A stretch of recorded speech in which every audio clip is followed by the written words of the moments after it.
Ils ont été victimes d'une maladie ou d'un accident. Tu pars sur un gamin de 13 ans qui a fait une chute de cheval. C'est un AVP moto avec suspicion de fémur, correct? Voir souffrir l'autre, ça me fait mal. Ils ont connu l'épreuve des urgences. J'arrivais plus à bouger du tout. Il y a une méningite. J'ai eu très très peur. C'est pas impossible qu'on soit obligé de vous opérer. On s'imagine toujours le pire. Tout ce que je voulais, c'était rentrer chez moi et que ça s'arrête. Comment l'ont-ils vécu? C'est ici que ma femme et mon fils ont eu l'accident. Je me suis dit que c'était de ma faute, qu'il était à l'hôpital à cause de moi. J'ai été complètement perdu dans ma tête, quoi. Je savais pas quoi faire. J'ai presque failli les perdre. Je me sens coupable. J'ai glissé, j'ai réussi à rattraper, mais on a fini au fossé. Et après, ça s'arrête là. Tout le reste, je sais pas ce qui s'est passé. On l'emmène au Nichoc, là. Aujourd'hui, que sont-ils devenus? J'ai fait le perdre d'une jambe à cause du foot. Je pensais pas que ça pouvait aller aussi loin. Tant que j'ai ma jambe et que je marche, tout va bien. Ça s'appelle pas souffrir par rapport à ce que j'ai eu. Ils ont été au top. Je sais que j'ai eu de la chance. Ça a renforcé les liens. Il a grandi d'un seul coup, moi, je pense. Je suis comme devenu un nouveau père. Les urgences m'ont sauvé la vie, oui. C'est un miracle. Moi, aujourd'hui, mon but, c'est de remarcher. Remarcher pour refaire ce que je faisais avant. Comme je faisais avant, tout simplement. Pour moi, faut pas oublier.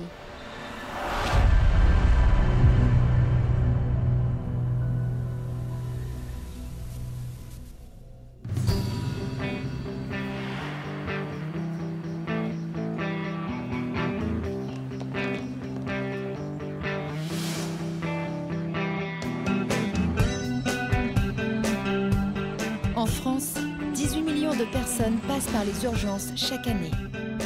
Chacun de nous s'y est rendu ou s'y rendra un jour.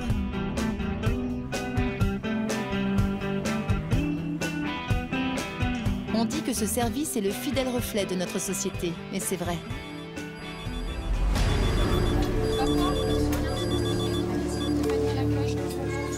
Durant 10 jours et 10 nuits, nous, médecins, infirmiers ou aides-soignants, nous avons travaillé sous l'œil des caméras pour vous faire découvrir notre quotidien.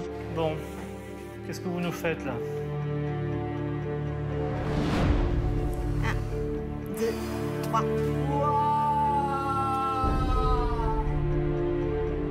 10 jours, 10 nuits, ce sont des centaines de patients. Des centaines d'arrivées et de départs et autant d'histoires uniques. Respirez tranquillement. Respirez tranquillement. Pour l'instant, c'est pas parti pour. Parmi ces trajectoires de vie, certaines nous ont marquées à jamais. Car un simple regard, un mot, un cri peuvent rester gravés dans notre mémoire. Et il suffit parfois d'un détail pour que le souvenir revienne intact.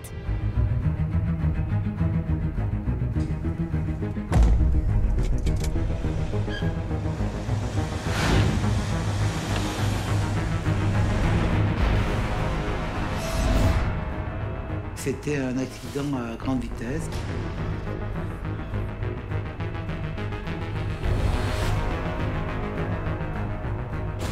Le choc a été extrêmement violent. Ça peut être extrêmement grave.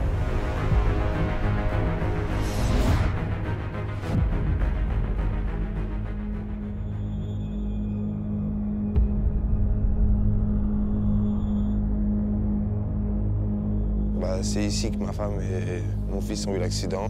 Je suis arrivé, j'ai vu les deux voitures englouties là, ici. Là.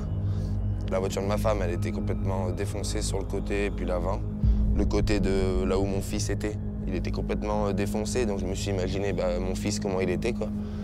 Je me suis imaginé qu'ils étaient morts. Il y avait deux camions de pompiers côte à côte, là, juste à côté de l'accident. Mon fils, il criait, ma femme, elle me parlait. Donc déjà, ils sont pas morts, ils sont vivants, quoi. Mais par contre, ils étaient dans un sale état, donc ça m'a fait plaisir d'un côté de savoir qu'ils étaient vivants, mais mal de les voir dans cet état-là, quoi. J'étais sous le choc, j'étais complètement perdu, j'avais peur. C'est la seule famille que j'ai, donc ma femme et mon fils, c'est tout ce que j'ai. S'il leur arrive quelque chose, je perds tout, quoi.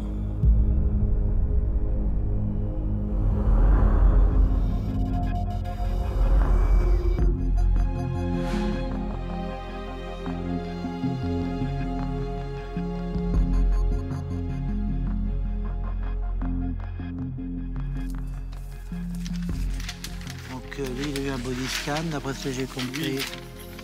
Il y a une fracture au niveau du toit de l'orbite. À quelle heure il est arrivé l'accident à peu près? 17h. À 17h à peu près. Il était dans son siège auto, le siège auto était libre. C'est la maman qui conduisait? Ouais. Elle va bien, la maman? Ouais, là, elle était un peu dans le coltard, mais apparemment, ça Elle est restée. Elle a rien de vrai. J'ai été complètement perdu dans ma tête, quoi. Je savais pas quoi faire. J'étais en train de péter les plombs. Bien sûr, bien sûr. On va l'installer peut-être quand même. Oui, j'attendais. J'avais peur pour eux, j'avais peur pour mon fils, ma femme. J'avais peur qu'il leur arrive quelque chose ou qu'ils perdent la vie. Ça arrive vite, quoi.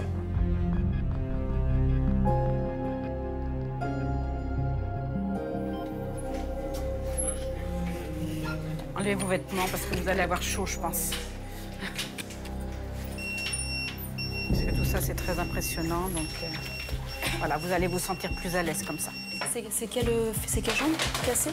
C'est la jambe de droite. Et en fait, le traumatisme crânien, c'est à gauche. Ok. J'étais quand même choqué de le voir comme ça, quoi. C'est surtout sa tête, là, avec les hématomes, l'œil tout gonflé. Puis moi, je m'imagine toujours, vu que c'est le cerveau vu que c'est la tête qui a pris, c'est un bébé. Je sais pas, moi, je m'inquiète que c'est mon fils. Et la maman, elle va comment? Parce que vous étiez dans l'accident, vous aussi, monsieur? Non. Et la maman, comment elle va, elle? Et la maman était avec, je pense? Oui, c'est... Ouais, c'est ce que m'avait dit le... Trauma crânien PCI. Ouais. Les médecins, ils ont pris la décision d'envoyer mon fils ici, quoi, à Poitiers. Et ma femme, elle est restée à l'hôpital d'Angoulême. Sans sa mère, ça va déjà être dur, alors... Je fais mon rôle de père, quoi. Je fais comme je peux. Ah, par contre, moi, je suis un peu limite. Ouais, ok. Il avait eu quoi comme antalgique?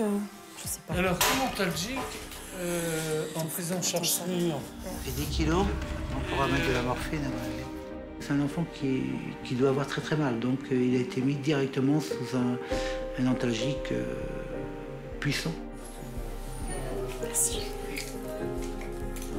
Je crois qu'on va falloir qu'on lui refasse son pansement de perf. Ça m'a perturbé un peu de les voir lui piquer le doigt, lui mettre des seringues, le voir saigner. Tout. Il est tout bébé, il a encore rien fait de mal ni rien, et il lui arrive déjà ça. On va défaire le pansement, on va regarder ça peut-être juste. Il est coudé là, ouais. Oui, là, je pense. Moi, j'aime pas savoir qu'il a mal. On fait pas des enfants pour savoir qu'il souffre, quoi. Comme je vous dis, moi, je préférerais être à sa place, hein, je vous jure que c'est vrai. C'est la route départementale que ma femme emprunte pour aller à Roumazières, faire les courses ou autre, quoi. C'est la route principale. Je ne sais pas du tout ce qui a pu se passer. Apparemment, il y avait quelqu'un qui lui fonçait dessus.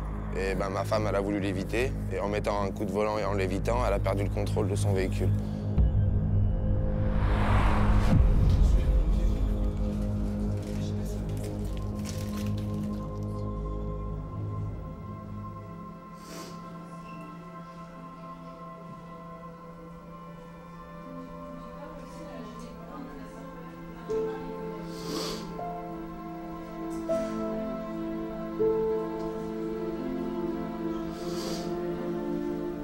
Mon fils, il allait pas bien, j'étais tout seul.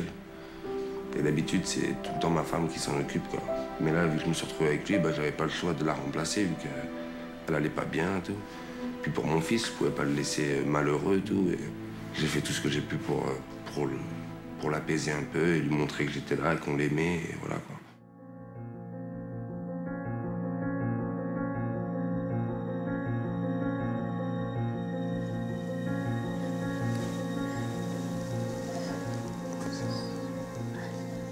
Je me suis réveillée à l'hôpital, je me rappelais plus de l'accident, c'était le trou noir.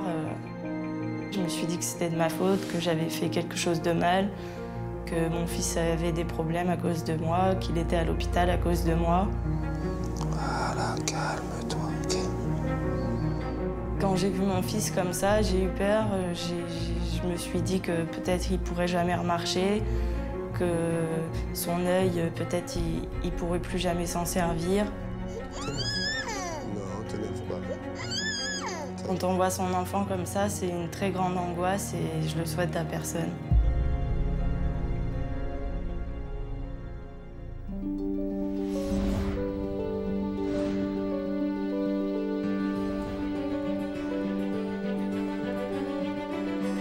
Tu viens avec papa? Tu viens? Allez, viens. On va faire un petit câlin là-bas, tu viens? Oh, mon bébé. Tu fais un petit bisou à papa? Tu vas avec maman? Tu viens? Non, il va rester avec papa. Allez. On va dans la salle. Allez, mon bébé. Dans l'autre sens, mon bébé. Voilà, c'est bien. Comme ça, si tu veux piquer.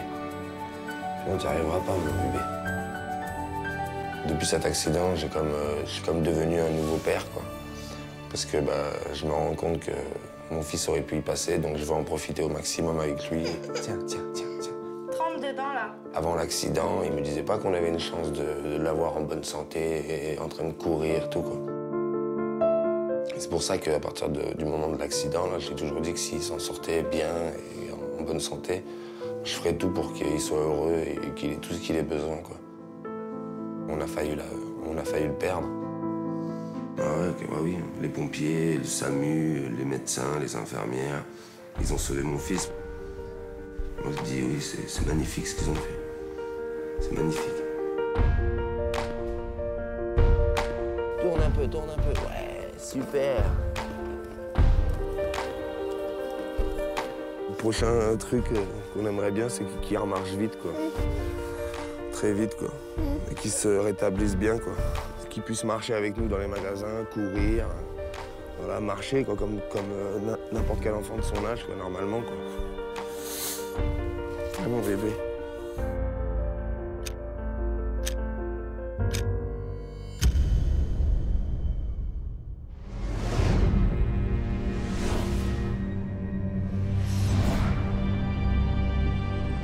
Une autre histoire nous a émus durant ces 10 jours passés ensemble.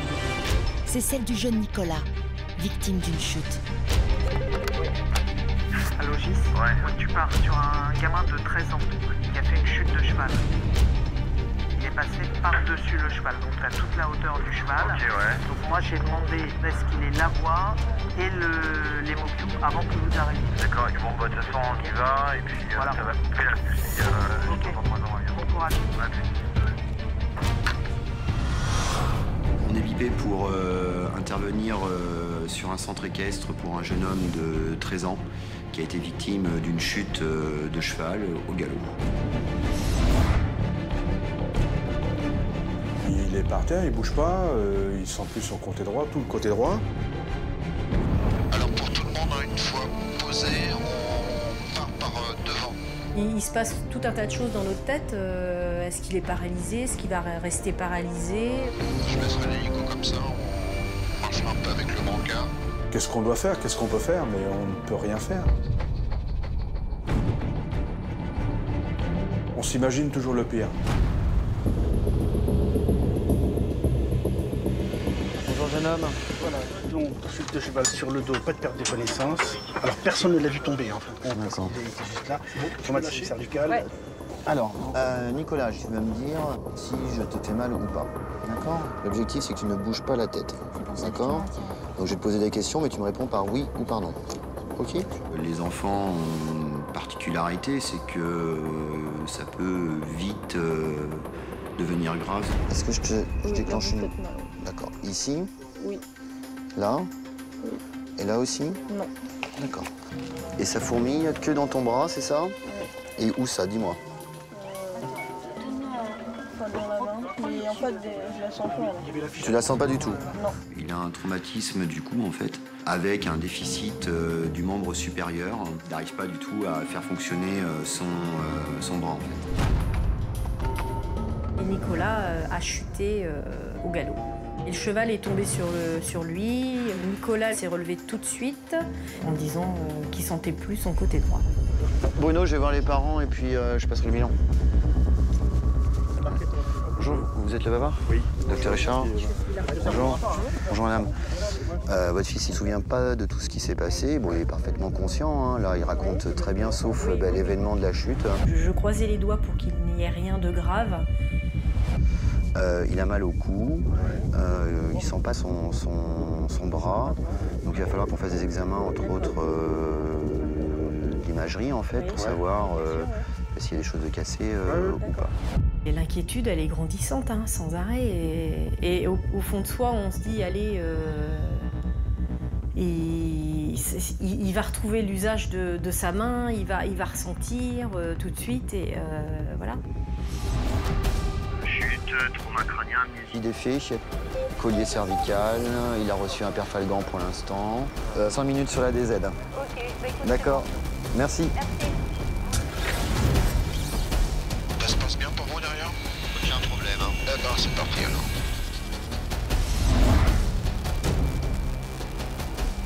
Allez, on se pose. Quand je suis arrivée le matin sur ce concours-là, je me suis dit, oulala, le terrain il est humide, la jument n'est pas cramponnée. Soulever, tirer, poser. On n'avait pas eu le temps de changer les fers pour mettre des crampons pour éviter qu'elle ne glisse sur des terrains herbeux comme ça. Est-ce que tu vas avoir froid? Je pense que t'es mouillée. Déjà, moi, à la base, je savais qu'il y avait un risque. Voilà, de ce côté? De ce côté-là où je touche. Tu le sens quand je touche là? Pas beaucoup. Pas beaucoup. Et là, est-ce que tu sens que je touche ton bras, moi? On se sent tout de suite coupable, parce que si on s'était dit, bah, si on n'avait pas participé à cette épreuve, rien de tout ça serait arrivé. Il sent pas son bras droit, il bouge pas. Il doit y avoir quelque chose.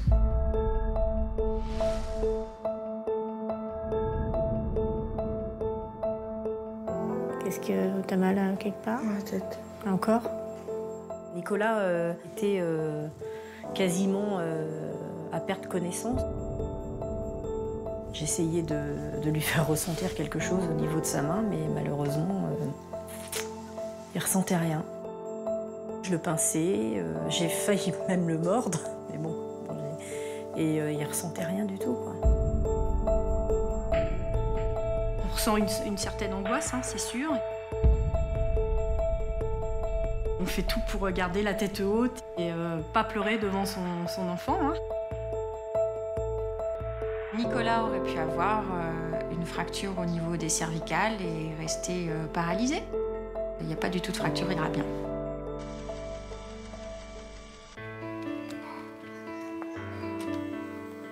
Alors, l'IRM est normal. Ton cœur, ta respiration, tout est normal. Donc, le scanner montre vraiment qu'il n'y a pas de fracture et l'IRM de ta moelle épinière est normal. On s'en sort très bien, enfin il s'en sort très bien. Voilà. Et là, c'était un grand soulagement. La chance était avec lui. Dans la malchance, il y a eu de la chance. Bon rétablissement. Bon courage. Tout est bien, qui finit bien. Et tout le monde est content.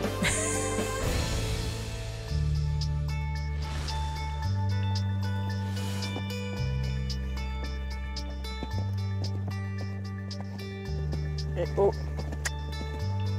On lui a laissé le temps. Ouais. Surtout, on lui a dit, tu te remets bien. Il était mal au dos, hein, pendant le cervical un petit peu. Hein, il était un peu secoué. Sur les premiers cours, hein, ouais. Il a eu mal au cervical et au dos. Je dis, tu fais ce que tu peux, tu y vas doucement. Puis voilà, c'est venu comme ça. On ne l'a pas forcé, on ne le force pas, nous. Voilà, hein, il se fait plaisir, nous on est contents, puis voilà, ça se passe très bien. Puis voilà. Quand je suis revenue sur le terrain, j'ai vu un peu tout défiler. Le moment de la chute, les gens qui étaient autour de moi. Quand je suis remontée à cheval, ça m'a fait du bien.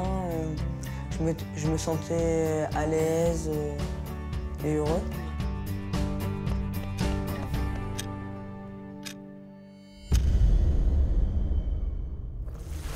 Notre quotidien est rythmé par le flux incessant des patients.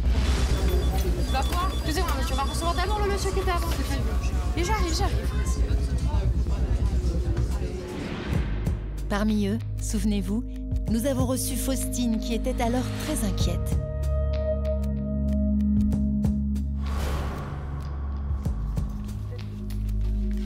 C'est une jeune fille de 18 ans. Elle vient parce qu'elle a eu très mal au ventre, d'un seul coup, brutalement, sans raison. Je rentrais de la fac un vendredi midi. En allant aux toilettes, j'ai eu très mal au ventre, je pouvais plus bouger. Je suis tombée dans les pommes. On a attendu 10 minutes pour voir si ça se calmait et on a appelé le SAMU parce que ça allait pas mieux. C'était de pire en pire. J'avais vraiment pas ressenti une douleur aussi forte de ma vie. Enfin, vraiment, c'était comme quelque chose qui... Enfin, ça me déchirait. Enfin, c'était vraiment intense. Ils vous ont dit ce qu'ils ont vu à l'écho ou pas? Non. L'épanchement qu'on a vu en premier était un peu plus important en fait. Ça mène à quoi? Ça mène à quoi pour l'instant? On sait pas.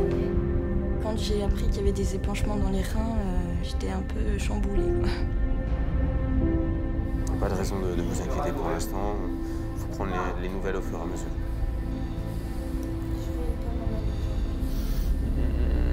Pour l'instant, c'est pas parti pour. J'ai eu peur, oui. J'ai eu très peur.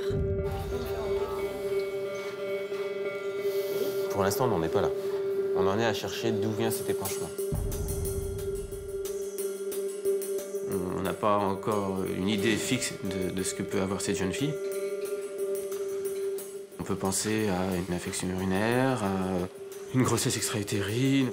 Il y a pas mal de pathologies qui peuvent se présenter compte tenu de son âge. Je pense que vous allez passer la soirée avec nous, ainsi que la nuit. Ok? Vous n'avez pas froid, ça va? Dans la matinée, ça allait très bien. Et en 3-4 heures, je me retrouve aux urgences. Ouais. Ça m'a fait super peur. Puis j'étais toute seule, donc j'étais un peu pressée de m'endormir.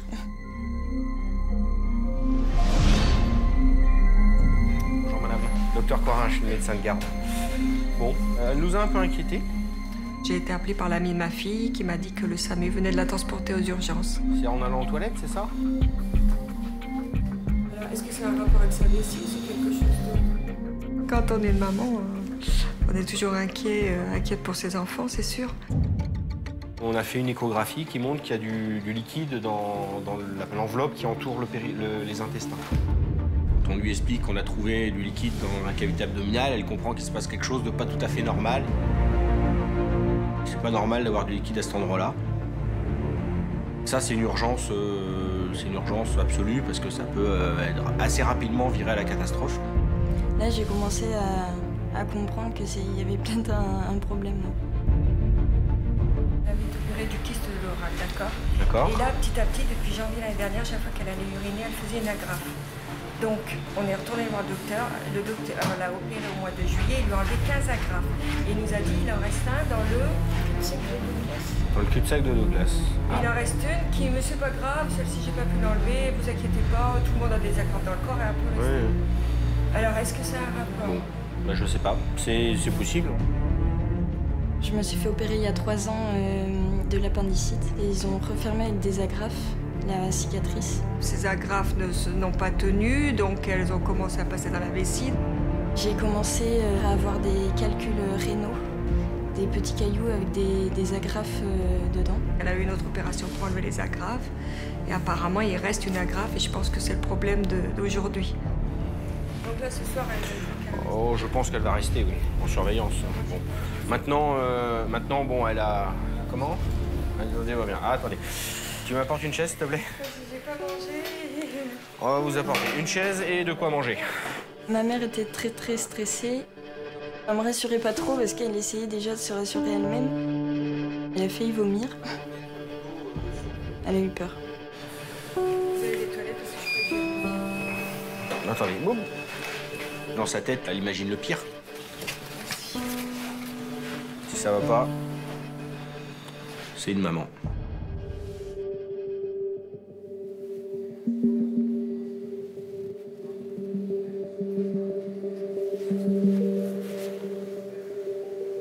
On passe par plusieurs phases. Enfin, moi, j'ai eu très peur et puis j'ai été un peu déprimée aussi parce que, enfin, on se demande pourquoi il nous arrive ça. Surtout que j'avais pas dans l'idée de me faire opérer du tout. Allez, ma chérie. Faut mieux le faire, hein, puis comme ça sera, d'accord? T'as les arrêts, je reste là, de toute façon, je serai là quand tu travailleras, d'accord? vous inquiétez pas s'il n'y a pas de nouvelles avant 2 heures. Je vous laisse tout ce que j'ai de plus cher au monde. Il n'y a pas de souci, on va en prendre ça. D'accord?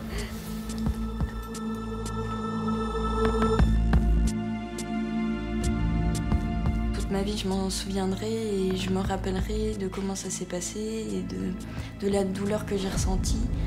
Et ça m'a vraiment choquée. Et de me dire j'ai peut-être failli mourir, ça m'a traumatisée quand même. Aujourd'hui, ça va mieux. Je peux reprendre une activité physique. Mais je me dis pas que c'est derrière moi parce que c'est quand même tout récent. Ça viendra avec le temps, je pense, mais pour l'instant, j'y pense encore.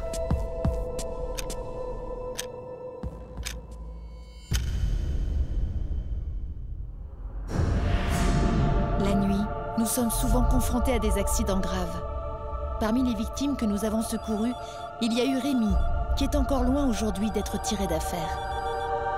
Je reçois un appel du SAMU 79 qui me prévient qu'ils ont une équipe à Parthenay. Le médecin urgentiste sur place diagnostique un patient polytraumatisé. C'est-à-dire que c'est un accident de moto violent. Le gros risque, c'est l'hémorragie interne et on n'a pas beaucoup de temps pour intervenir.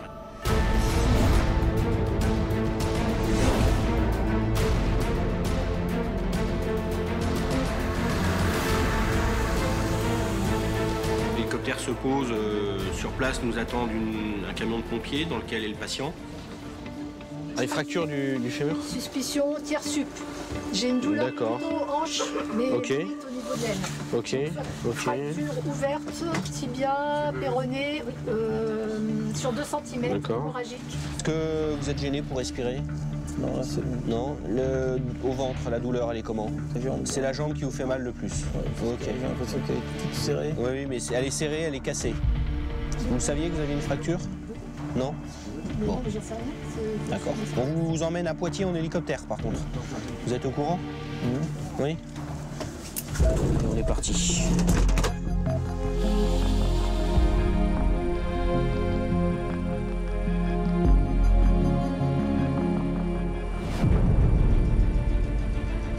On emmène au déchoc, là. On a attendu partir au déchoc. Et pour tout le monde, le bord arrive dans 5 minutes. Ça marche. Je me souviens que je roulais tranquillement après avoir passé le radar automatique. J'ai entendu un grand bruit, un craquement. Ensuite, plus rien. C'est un moment de notre vie qu'on ne voit pas. On ne sait pas ce qui s'est passé. En quelques secondes, le temps de dire ouf, tout peut basculer. On se pose. Donc, voilà. Donc l'histoire. AVP, moto seul. En fait, il a voulu éviter une voiture qui arrivait sur la gauche, il a percuté la voiture qui arrivait en face, qui était à l'arrêt. Je ne sais pas s'il y a une perte de connaissance initiale, il ne se souvient de rien. Il a enlevé lui-même son casque, a priori. La collègue, il y avait une fracture de la jambe ouverte, donc elle l'a réaxé sous hypnofinta. Donc il était un petit peu omnubilé et somnolent après. J'ai vraiment beaucoup de chance d'être encore là aujourd'hui.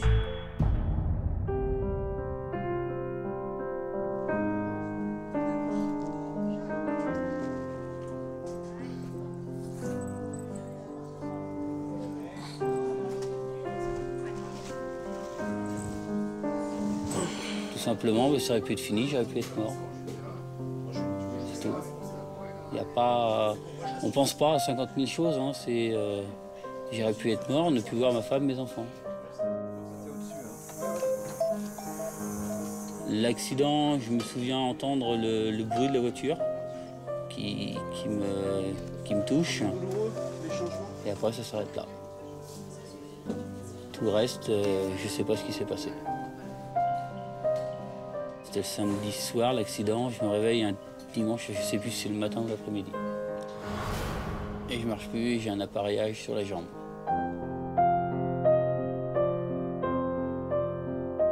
On subit puis on attend. Et les journées sont très, très, très longues. Et on ressasse. Tout le temps.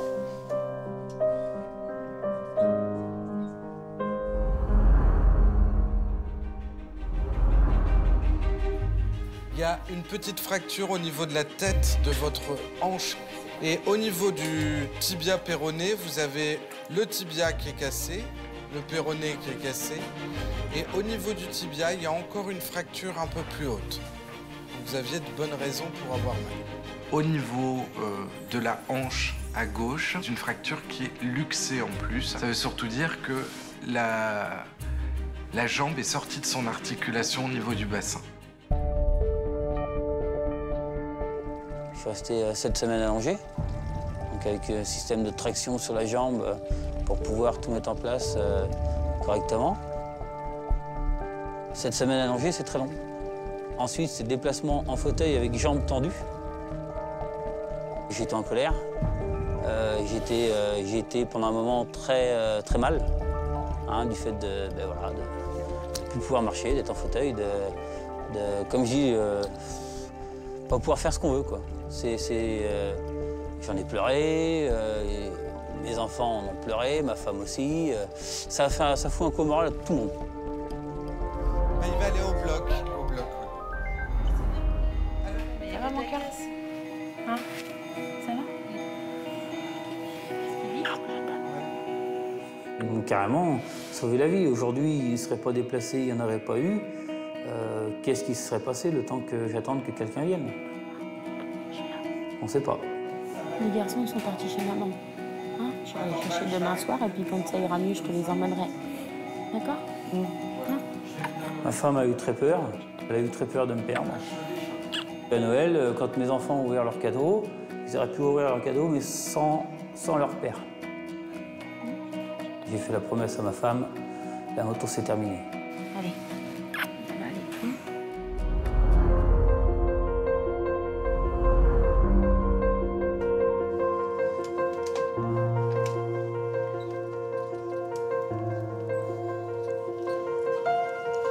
Tu vas te mettre debout. Voilà. Donc tu peux appuyer jusqu'à la douleur. Tu avances bien là, la hanche. Tu restes bien droit.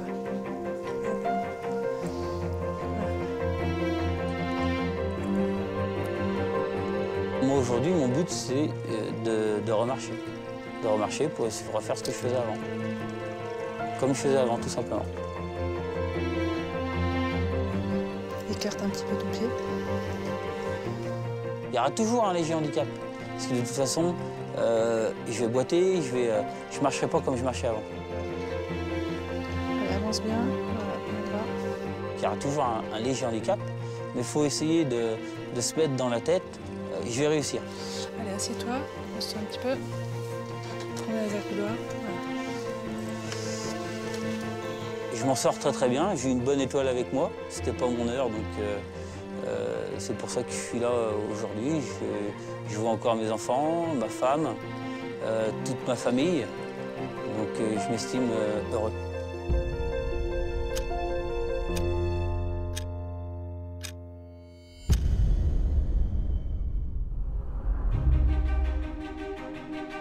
Quand on travaille aux urgences, l'hôpital est un peu notre seconde maison. Médecins, infirmiers ou aides-soignants, on s'y côtoie de jour comme de nuit. Et parfois, après des cas difficiles, il nous arrive de relâcher la pression.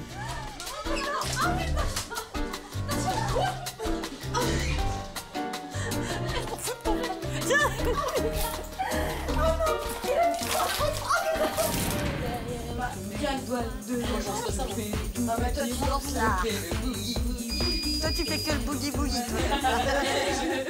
C'est Clo-Clo. Elle a les yeux bleus. Belinda. Elle a le front blond. Belinda. Parfois, ce sont les patients qui nous ont fait sourire. Vous avez besoin de quelque chose? Oui. Vous avez besoin de quoi? Bisous. Ah non, je suis désolée, je suis pas payée pour. Ah non, c'est gratuit, hein. Non, vous pouvez pas avoir un bisou.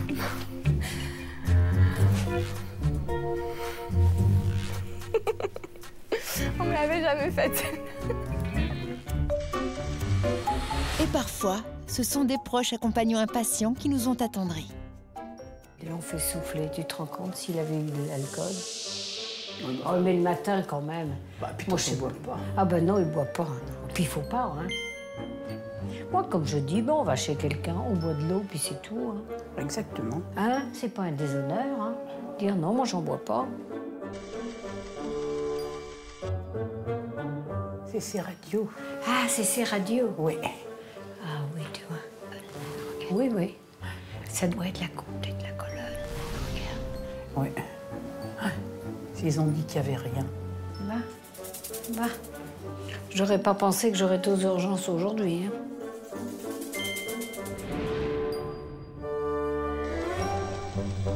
Eh merde. Surtout qu'il y en a pour 5 minutes, mon là. Que tu dis?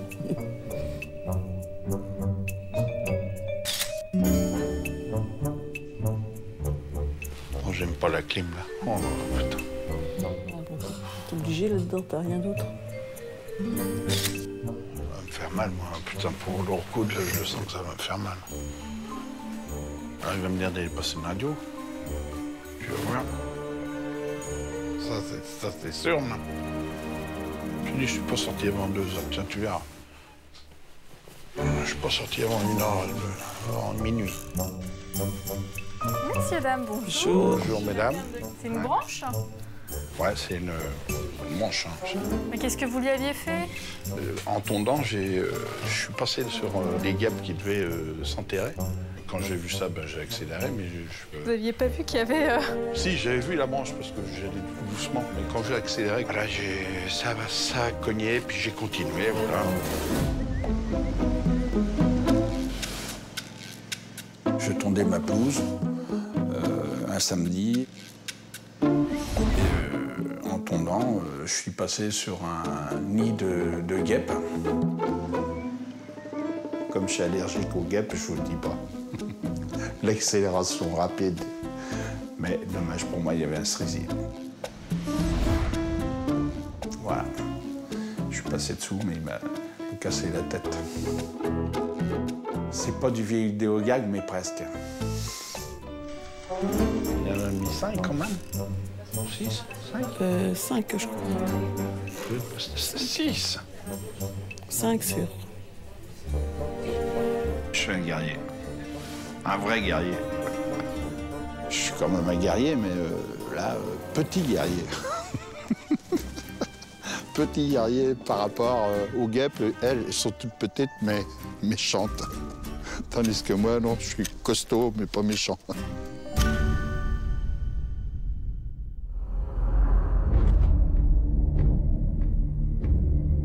Nous avons toujours une pensée particulière pour ceux qui souffrent. Et ils furent nombreux pendant ces 10 jours passés ensemble.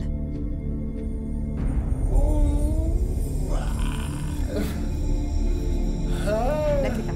10. C'est une douleur très intense, très importante. Ce qui était logique puisqu'il avait une fracture. La première chose qu'on suspecte, c'est un accident de sport. On le prend directement en charge en le perfusant, en lui administrant des antidouleurs.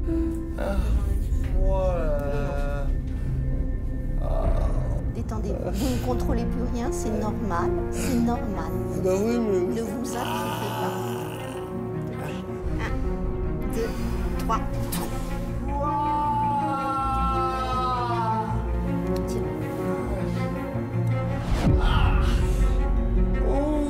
C'était incontrôlable comme douleur. J'ai jamais souffert comme ça.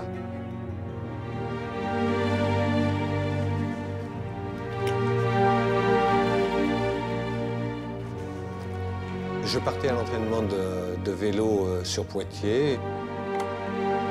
Je roulais, j'étais dans le flot de circulation, le feu était au vert.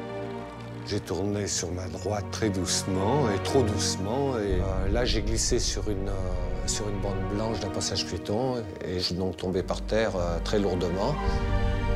Et là, j'ai vu que je ne pouvais pas bouger, quoi. Donc j'ai compris que j'étais cassé, quoi.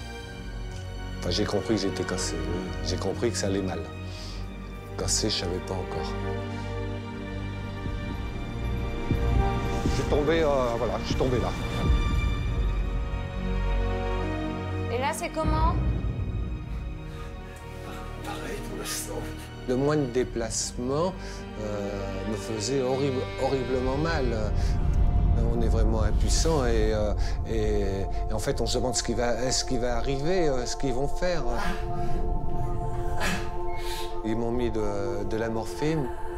Je crois qu'ils m'ont mis des très fortes doses parce qu'ils n'arrivaient pas à me calmer, à calmer cette douleur.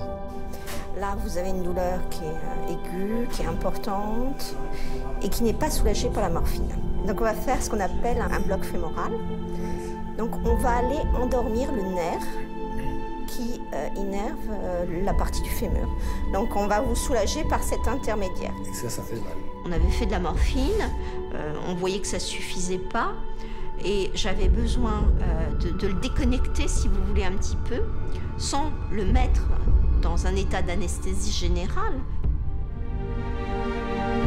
Bougez pas trop par contre là, monsieur. C'est pour...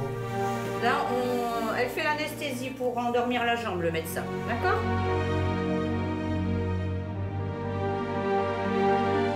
Le lendemain matin, j'ai dû être opéré en fin de matinée ou en début d'après-midi. À l'opération, ils m'ont placé un tige de métal qui est enfilé à l'intérieur de l'os. Je souhaite pas, je pense pas que j'aurai un handicap. Ça, on saura, l'avenir nous le dira si je vais boitiller un peu. Est-ce que je pourrais marcher comme tout le monde après? J'en sais rien.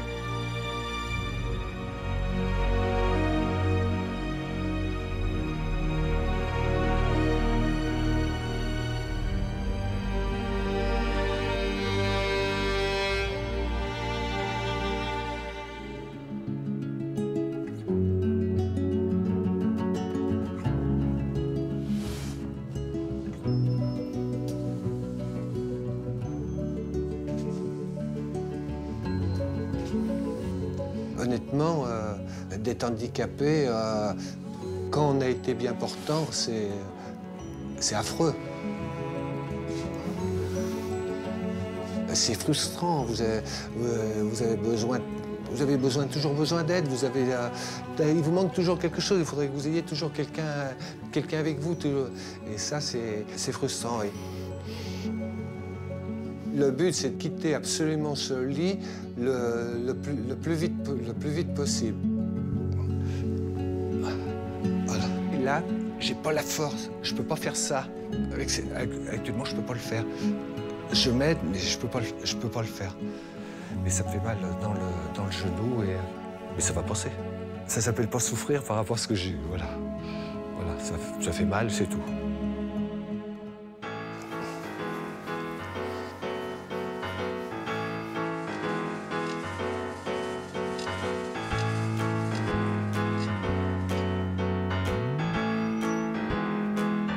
Je me prépare pour pouvoir marcher le plus vite possible. La jambe, il va falloir qu'elle suive, mais je pense qu'elle va suivre.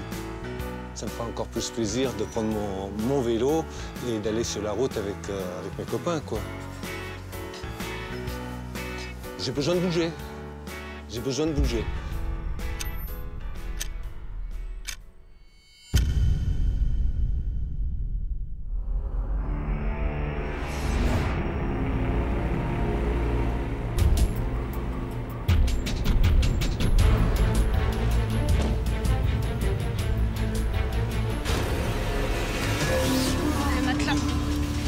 Le matelas, ne glisse pas.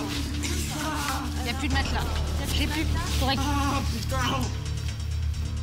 On peut le mettre en déchoc, histoire de le perfuser et de commencer à... Quand il arrive dans l'accueil, il a une jambe qui est déformée. Il est très douloureux à ce moment-là. C'était un match de championnat de foot avec mon équipe. Et en fait, j'ai eu une occasion et en fait, je veux pour y aller. Et c'est là où je me casse la jambe. On va vous perfuser, monsieur. J'ai été prêt à reprendre mon appui pour repartir et c'est là que j'ai vu que la moitié de ma jambe ballottait dans le vide, quoi.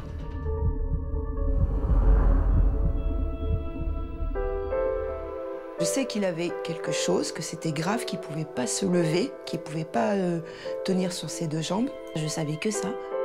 Je panique, je me demande ce qui se passe, j'imagine le pire. C'est long, les minutes passent, c'est très long en fin de compte. Quand vous attendez et que vous n'avez aucune nouvelle surtout. Bonjour mesdames, excusez-moi. Est-ce qu'on pourrait avoir des nouvelles de Joseph? Là pour l'instant mes collègues, je suis allée tout à l'heure, ils sont occupés. J'aimerais tellement que tout passe vite, que ce moment-là passe très vite.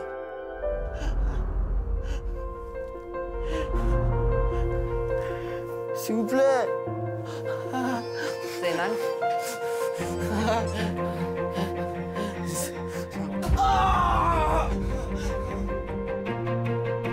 On va faire la morphine. La douleur, elle arrive de plus en plus, quoi, parce que je le sens de plus en plus que ça me fait mal. T'as pas envie de pleurer, mais t'as les larmes qui montent tellement que la douleur, elle est atroce.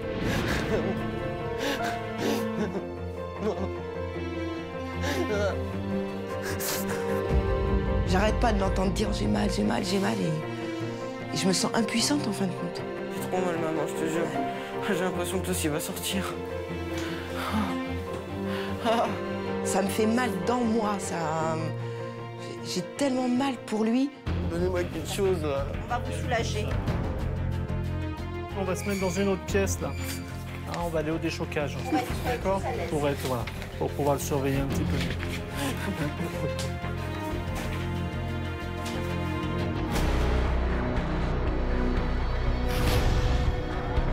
Et je stresse pour mon fils qui, je crois, ne se rend pas compte de la gravité de la blessure. Ils l'ont opéré, il devait être 11h, minuit. Ils auraient attendu 10 minutes de plus. La jambe, il en avait plus, il coupait la jambe. Respirez tranquillement. Respirez tranquillement. C'était pas bénin, en fin de compte, sa blessure.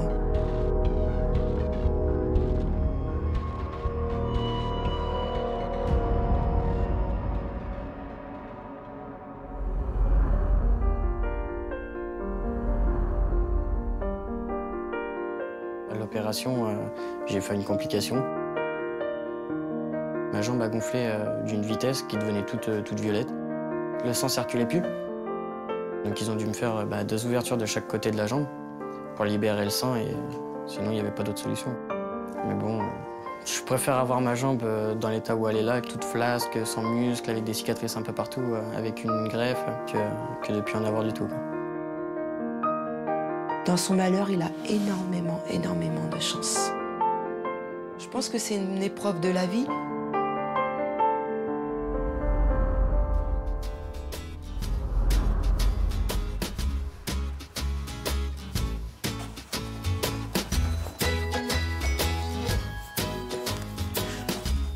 T'as vu un peu? De là à là, mon sang il circulait plus. Ma jambe était restée bloquée, tu vois. Quand en fait ils ont ouvert de chaque côté tellement que la jambe était compressée, ça a giclé du sang partout. Soit ils faisaient ça, soit ils m'amputaient, quoi. Et puis après ils m'ont pris de la peau. Ils ont mis, hop. Là j'ai là, tu vois. Là où ils ont fait passer la broche. Dans l'os. Tu vois, là j'avais 3 agrafes. Et en fait ici, là t'as les 2 vis.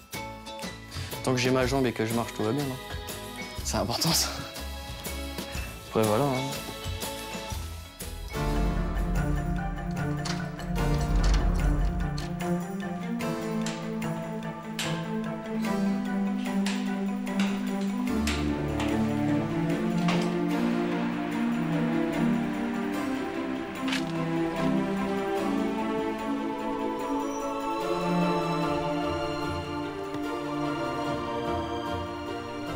C'est vrai que j'ai eu de la chance de marcher au bout de 3 mois d'une double fracture tibia péroné. Les médecins, heureusement qu'ils ont fait un bon boulot, heureusement qu'ils sont intervenus, quoi. Tiens, t'admires? C'est vrai que j'ai failli perdre une jambe à cause du foot. Je pensais pas que ça pouvait aller aussi loin. Je m'en sors pas trop mal. Tiens, je t'en mets une bonne aussi, là. C'est bon, j'avais déjà marre de jouer au foot.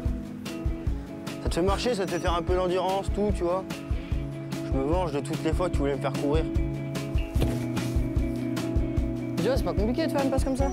Maintenant, je vais faire mon kiné à fond, je vais remettre à fond, je vais refaire travailler ma jambe. Et après, je serai reparti pour le foot et on verra pour la suite.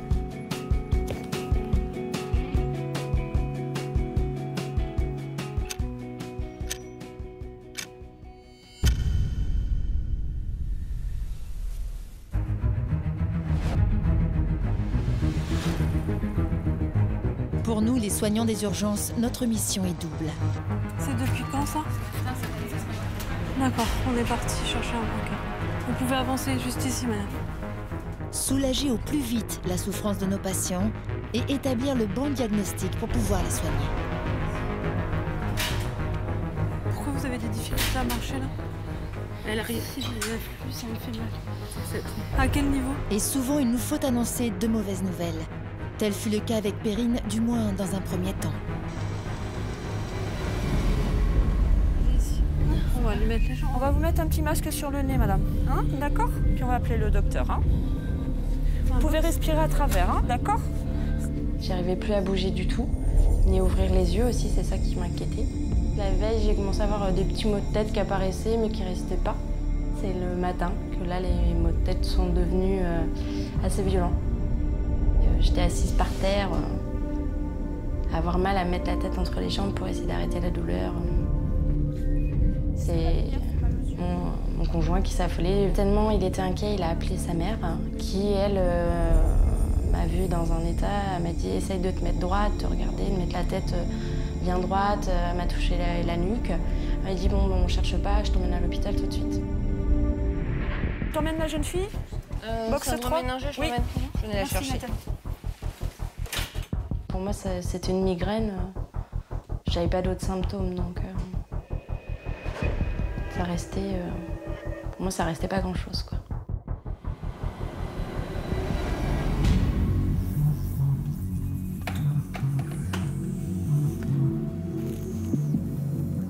Alors, ça arrivait comme ça, là, les maux de tête? Vous faisiez un effort, vous faisiez quelque chose? Sans me levant, me mettant assis tout de suite, j'ai mal. D'accord, ok. On me met dans mes box une patiente qui présente des céphalées brutales et éventuellement une suspicion de méningite.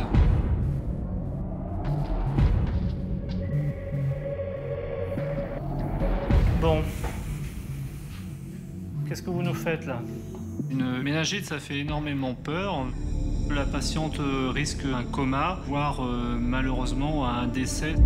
Il faut qu'on essaie de trouver pourquoi vous avez brutalement comme ça ces maux de tête, alors que vous n'êtes pas du tout migraineuse. Voilà. Il faut qu'on élimine une méningite. Il y a eu le mot méningite, mais bon, c'est quelque chose. Je savais que c'était quelque chose qui n'arrivait pas souvent. Donc je me suis dit, bon, pourquoi moi? Pourquoi ça me serait tombé dessus? J'ai pas changé mes habitudes, j'ai pas. Pour moi, ça pouvait pas être ça. J'ai réalisé une ponction lombaire pour pouvoir faire vraiment le bon diagnostic. Attendez, regarde, appuyez-vous. Voilà. Ok. J'ai peur de la ponction, j'ai peur que ça me fasse mal.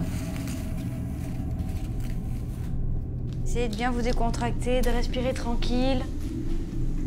J'ai pleuré, j'ai vraiment pleuré. Ouais, j'étais vraiment angoissée. Là. Ça va, madame? Là, j'étais plutôt dans essayer de contrôler ma douleur et pas imaginer le pire.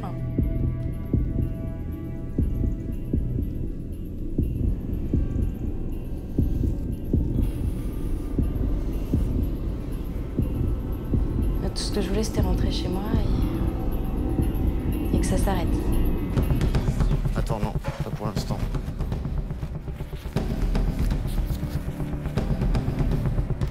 Bon, on a les résultats de la ponction lombaire. Il y a une méningite, d'accord, donc une infection des méninges qui est probablement liée à une bactérie. Alors j'ai juste une question par rapport à la méningite, vu que ma fille, elle a 10 mois, est-ce que c'est contagieux? Alors, ça peut être contagieux, il faut savoir reconnaître le germe.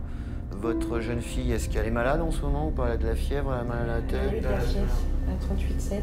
D'accord. Ce serait bien qu'elle soit vue par le pédiatre pour qu'elle soit examinée. D'accord? Tout ce que je voulais, c'est qu'il la contrôle et qu'il me dise qu'il n'y avait rien, qu'elle, elle n'avait pas attrapé ça, que tout irait bien pour elle, quoi.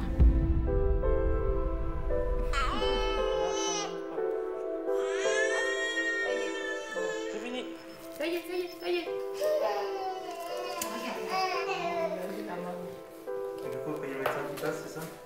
médecin va venir l'examiner. Et après, pour elle, ça sera tout s'il n'y a rien? Bah, je sais, le médecin qui, en l'auscultant, va être plus à même de dire s'il y a quelque chose ou pas d'embêtant. À plus tard.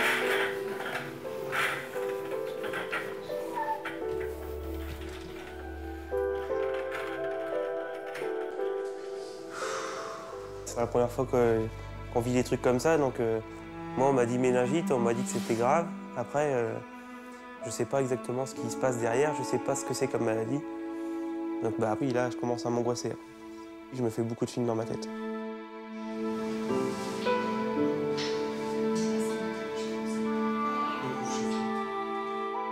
Et c'est notre première fille, alors on y tient comme tout. Hein.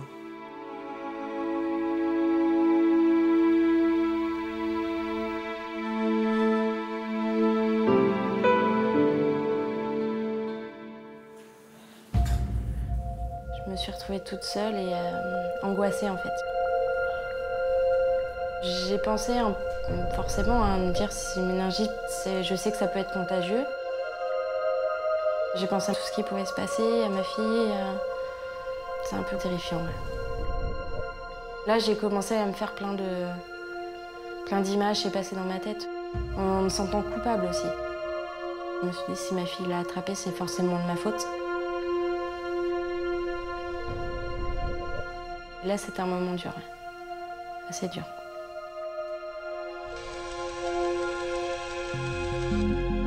Ok, on s'allonge? Je sais que la maman est aux urgences adultes pour une suspicion de méningite. Donc je suis un peu inquiète pour la petite dans la mesure où elle a un risque important. C'est pas dis donc, t'es bien sympa quand même, hein? Tu te laisses bien faire. C'est une maladie grave qui peut évoluer très rapidement, notamment chez les enfants qui sont plus fragiles. Super. C'est fini. Ça y est, c'est fini. C'est fini les misères. Elle est parfaite, il n'y a pas de température. Donc on va pas faire d'examen complémentaire. Elle n'a aucun signe de méningite. Infection de début de semaine, ouais. Et elle va très bien, c'est un soulagement. Et une fois que les examens ont été finis, j'ai commencé à souffler. On était content de savoir qu'après elle allait vite sortir. Elle allait assez rapidement sortir.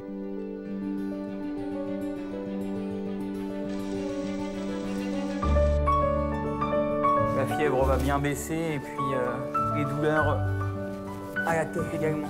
L'évolution pour cette patiente a été très favorable. L'orientation va aller sur une hospitalisation en un secteur traditionnel. Quand on m'a dit que j'étais plus en isolement, là, ça a été un gros soulagement. J'étais contente, j'étais déjà à moitié libre. Allez, on va aller se promener. Tiens, tu prends Joujou? Allez.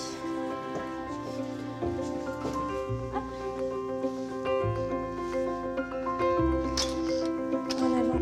J'ai eu de la chance et oui, il faut en profiter tant qu'on est là.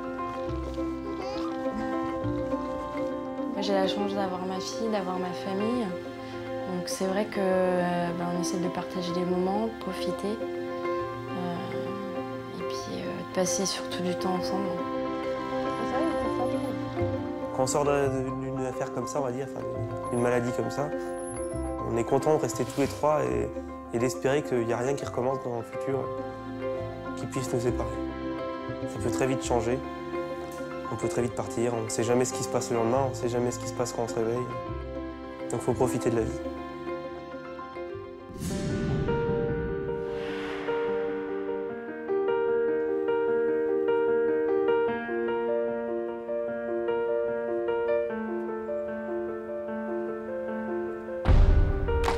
Nous, les médecins, les infirmiers, les aides-soignants, les ambulanciers, nous sommes d'abord une équipe au service de tous. Et sans cette équipe, rien ne serait possible. Bonjour mon petit docteur. Tu vas bien? Ouais, toi. Ensemble, notre rôle est de sauver des vies. Nous sommes très fiers de vous avoir montré les coulisses de notre métier. Un métier hors du commun. Notre combat pour la vie. J'avais envie d'être urgentiste, je suis urgentiste et si je l'avais pas été, je crois que je le serais quand même. Je sais pas comment je me serais débrouillé, je serais urgentiste quand même. C'est un beau métier. Hein. Les urgences, c'est speed. C'est de l'improvisation, mais totale chaque jour. Quand il n'y a pas une journée, on sait ce qui va nous arriver. Les urgences, c'est ça. C'est une famille différente. C'est une deuxième famille. Ouais.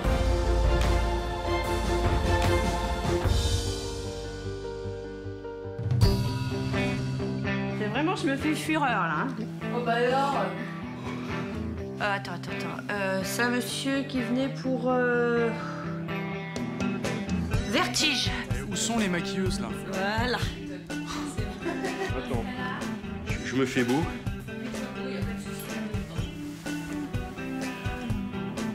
J'ai pas un morceau de salade dans les dents, c'est bon? Je voulais me raser le crâne avant, mais là j'ai une espèce de bande chauve. Ah là, c'est terrible. Ça va pas le faire, ça. Je vais demander à être flouté quand je suis de dos parce que... Tout ce qui se passe là, c'est vraiment très riche d'émotions. Je sais pas ce que t'en penses, Ghislain, depuis le début. L'émotion, elle est ce qu'elle est. Ouais. C'est la dernière fois que je la vois, cette salle. C'est coupé là. Ouais.